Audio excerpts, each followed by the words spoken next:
बिस्मिल्लाहिर्रहमानिर्रहीम। अस्सलाम वालेकुम मुअज़्ज़ज़ नाज़रीन, उम्मीद है कि आप सब खैरियत से होंगे। बगदाद में एक बहुत माहिर बढ़ई रहता था।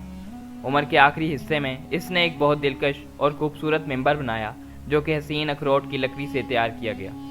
जो कोई भी इस मिंबर को देखता तो वो इसकी तारीफ़ करता न थकता, और फिर इस मिंबर की शोहरत दूर दूर तक फैलने लगी।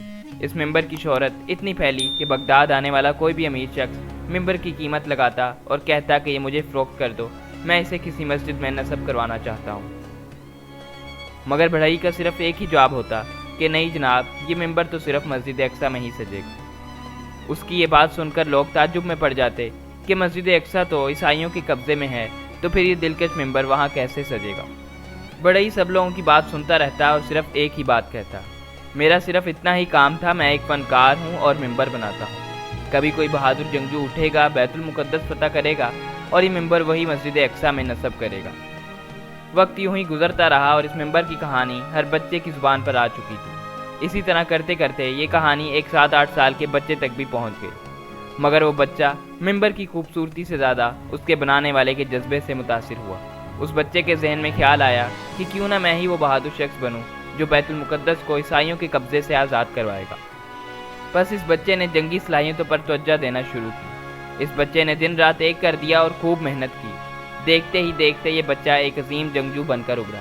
फिर वक्त गुजरा और पूरी दुनिया ने देखा कि यही मिंबर 40 बरस बाद इस बहादुर के हाथों मस्जिद अक्सा में नस्ब हुआ, और लोग आज भी इस बच्चे को सलाहुद्दीन अय्यूबी के नाम से जानते हैं। आपके बारे में कहा जाता है कि जब आपको मिस्र का गवर्नर मुकर्रर किया गया और जब आप मिस्र तशरीफ़ लाए तो कहा गया कि हजूर, आप बड़े लंबे सफ़र से आए हैं, थक गए होंगे, थोड़ा आराम कर लें।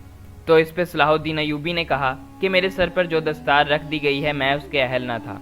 इस दस्तार ने मेरी नींद और मेरा आराम ख़त्म कर दिया है, लिहाजा आप मुझे उस छत के नीचे ले जाएं जहां मेरे फ़राइज़ मेरा इंतज़ार कर रहे हैं। इस पर आपके नाइब ने कहा कि क्या हजूर, आप काम से पहले कुछ खाना पसंद नहीं करेंगे?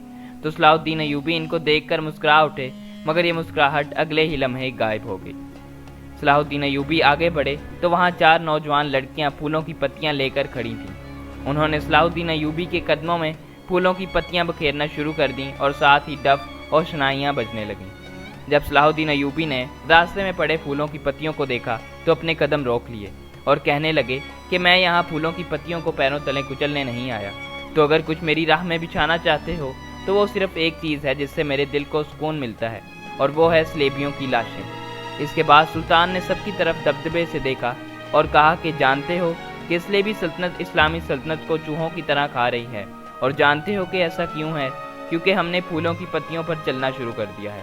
सुल्तान ने रोबो दबदबे से कहा कि मेरी नज़र फ़लस्तीन पर लगी है और तुम लोग मेरे पैरों में फूलों की पत्तियां बखेर रहे हो। क्या तुम मिस्र से भी इस्लाम का परचम उतरवाना चाहते हो? तो हटा दो इन फूलों को मेरे रास्ते से, और हटा दो इन लड़कियों को कि कहीं ऐसा ना हो कि मेरी तलवार इनके बालों में उलझकर बेकार हो जाए। उसी वक़्त सुल्तान ने कहा कि हमेशा मेरी ये बात याद रखना कि जहाँ रोटी मजदूर की तनख्वाह से महंगी हो जाए वहाँ 2 चीज़ें सस्ती हो जाती हैं, एक औरत की इज्जत और दूसरी मर्द की गैरत। नाज़रीन, दरअसल फ़लस्तीन के शहर यरूशलेम को हज़रत उमर इब्न अल-खत्ताब ने फ़तह किया था। मुसलमानों ने तमाम मज़ाहिब के लोगों को अपनी इबादत की पूरी आज़ादी दी और उनकी इबादत गाहों का भी ख्याल रखा। मगर कुछ अरसा गुजरने के बाद ईसाइयों ने बैतुल मुक़द्दस में गाना बजाना और रक़्स करना भी शुरू कर दिया। मुसलमान हुक्मरान, जिन्हें सल्जूक तुर्क कहा जाता था, उस वक़्त शाम, फ़लस्तीन और इराक़ के हुक्मरान थे। इन हुक्मरानों ने ईसाइयों से गुजारिश की कि वो बैतुल मुक़द्दस के तक़द्दुस का एहतराम करें और अपनी इन हरकत से बाज आएँ। मगर ईसाइयों को ये बात बिल्कुल भी अच्छी नहीं लगती थी कि मुसलमान भी इसी शहर में रहें और अपनी इबादत करें। नाज़रीन, कुछ शिद्दत पसंद ईसाई शुरू से ही मुसलमानों से नफरत करते हैं और सोचते हैं कि ये दुनिया सिर्फ उन्हीं के लिए बनी है। लिहाजा उन्होंने मुख्तलिफ तरीक़ों से मुसलमानों को बैतुल मुक़द्दस से निकालने की कोशिशें शुरू कर दी। इस बात ने मुसलमानों को मजबूर किया कि वो ईसाइयों के खिलाफ सख्त इक़दामात उठाएं। दूसरी तरफ एक ईसाई जिसका नाम पीटर था, लोगों को मन गढ़ंत कहानियाँ सुनाई और लोगों को इस बात का एहसास दिलाने की कोशिश की कि मुसलमान ईसाइयों पर तशद्दुद करते हैं। उसकी ये तमाम झूठी कहानियों का वावेला यूरोप के मुख्तलिफ मुल्कों, बरतानिया, जर्मनी, इटली और यूनान तक फैल गया। उसने अपने इस नापाक मकसद के लिए बहुत सी ईसाई रियासतों का दौरा भी किया और उन्हें भी मुख्तलिफ तरीक़ों से उकसाया कि वो मुसलमानों के खिलाफ इत्तेहाद कायम करें। पोप ने 1000 ईस्वी में फ्रांस में एक कॉन्फ्रेंस मुनक्किद की जिसमें ईसाइयों को इस बात पर उकसाया गया कि वो उठ खड़े हों और यरूशलेम को मुसलमानों से आज़ाद कराएं। उन्होंने अपने इत्तेहाद को मजबूत और फौजी ताकत बढ़ाने के लिए तकरीबन 10 लाख लोगों को इकट्ठा किया। इस तरह ये फ़ौजें अपने अपने इलाकों से यरूशलेम की तरफ बढ़ने लगीं। दूसरी तरफ मुसलमान अपनी दाखिली लड़ाइयों की वजह से कमज़ोर हो चुके थे। अपनी कमज़ोरी की वजह से मुसलमान अपना दिफा मजबूत तरीके से ना कर सके और 42 दिनों बाद अपनी जद्दोजहद तर्क कर दी। जबकि दूसरी जगह ईसाइयों ने मुसलमानों के खून से खूब होली खेली। एक फ्रांसीसी मौरख ने यह भी लिखा कि सफाकी और बर्बरियत की ऐसी मिसाल तारीख पेश करने से कासिर है। ईसाई हमलावर मुसलमानों को घरों की छतों से नीचे फेंक देते और बाद सूरतों में तो उन्हें जिंदा भी जला दिया जाता।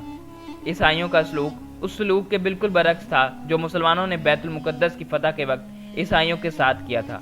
मुसलमानों का ये कत्लेआम तकरीबन 8 दिनों तक जारी रहा और 60,000 से ज़ायद मुसलमान इस बर्बरियत का निशाना बन गए।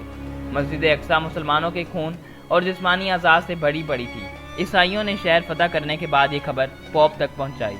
यरूशलेम पर कब्जे के बाद पूरी मुस्लिम दुनिया परेशान थी। मुसलमानों ने बहुत दफ़ा मुत्तहिद होने की कोशिश की, मगर सबके सब लाचार नजर आए। आखिरकार इमादुद्दीन जंगी का बेटा नूरुद्दीन जंगी, जो कि मिस्र का हुक्मरान था, उसने इराक और शाम के कई इलाकों पर कब्जा कर लिया और बहुत से इस्लामी इलाकों को भी फतह कर लिया। मगर वो भी इतनी ताकत ना इकट्ठी कर सका जो यरूशलेम को फतह करने के लिए काफ़ी हो। मगर फिर हालात वहाँ से मुसलमानों के लिए बेहतर हुए जब बहादुर हुक्मरान सलाहुद्दीन अयूबी ने मिस्र की हुकूमत संभाली। सुल्तान नूरुद्दीन जंगी सलाहुद्दीन अयूबी की जंगी सलाहियतों और जज्बे से खूब वाकिफ थे। उन्होंने इन पर खूब तवज्जो दी ताकि इनकी सलाहियतों से खूब फ़ायदा उठा सकें। सलाहुद्दीन अयूबी ने फातमी सल्तनत का तख्ता उल्टा और 1175 में मुसलमानों के हुक्मरान बने। बाद में उसने मुसलमान दुनिया के बहुत से इलाकों को मुत्तहिद किया, जिसमें मिस्र, शाम, लबनान और शुमाली इराक शामिल थे। 1183 में सलाहुद्दीन अयूबी ने दमिश्क को दारुल हुकूमत बनाया और 1187 में अपनी फौजी ताकत और दबदबे के जोर से ईसाइयों से यरूशलेम और इसमें मौजूद मुकद्दस शहर आज़ाद करा लिया।